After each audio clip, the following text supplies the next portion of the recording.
पूछा तुमने ऐसा कैसे कर लिया इतना जल्दी?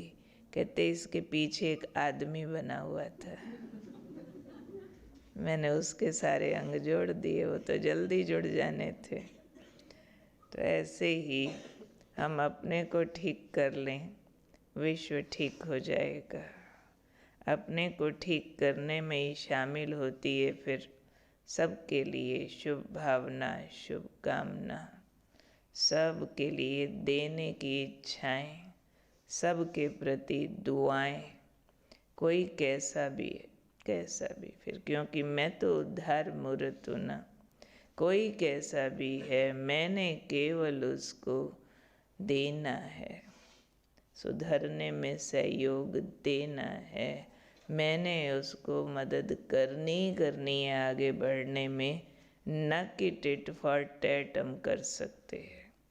तो इसलिए आधार मूर्त उद्धार मूर्त का लिंक बाबा ने आज केवल श्रेष्ठ ते श्रेष्ठ कर्मों से किए, कि ऐसे श्रेष्ठ ते श्रेष्ठ कर्म होंगे जो हर कर्म यादगार हो जाएगा। मिसाल, एग्जाम्पल कोट करने जैसा, फलाने ने फलाने टाइम पर इस बात के लिए ऐसा किया, तो इसमें सारे दिव्य गुण शामिल होते हैं। फिर कहीं श्रेष्ठ कर्म करने के लिए झुकना पड़ता है, कहीं क्षमा करना पड़ता है, कहीं पर हमें सहयोग देना पड़ता है, कहीं माफ़ी मांगनी पड़ती है, कहीं त्याग है, कहीं तपस्या है, कहीं सेवा है, कहीं वैराग भाव है। सारे दिव्य गुणों की लिस्ट इसमें शामिल होती है, तब हमारे कर्म श्रेष्ठ ते श्रेष्ठ होते हैं।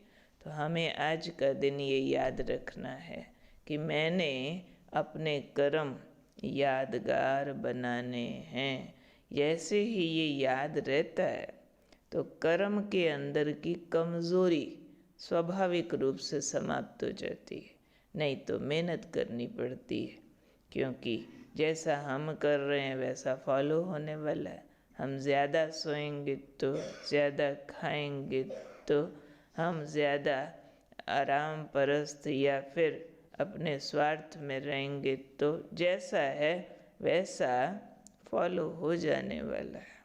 जैसे कई जगह पे ना वो बच्चों को जब पढ़ाने जाते हैं, पर्सनैलिटी डेवलपमेंट कोर्स कराते हैं या ऐसा बच्चों के आगे लेक्चर होता है, तो उसमें बच्चों को एक एक्सरसाइज कराते हैं कि जैसा मैं बोलूँ ना वैसा सब करते जाना। तो टीचर बोलने वाली अपना हाथ भी रखती जाती, तो वो कहती है हाथ रखो अपने माथे पे, तो सब माथे पे रखते हैं, वो भी माथे पे रख के दिखाती है। अब सिर पे, अब गाल पे, अब ठोड़ी पे, फिर ठोड़ी पे हाथ रख के फिर कहती है अब सिर पे, उल्टा कर देती है। तो सारे सिर पे रखते हैं, बोलती है हाथ अपनी चिन्ह पे रखो और अपना खुद रखती है सिर पे, तो बाकी सारे भी उसकी नकल करके सिर पे रख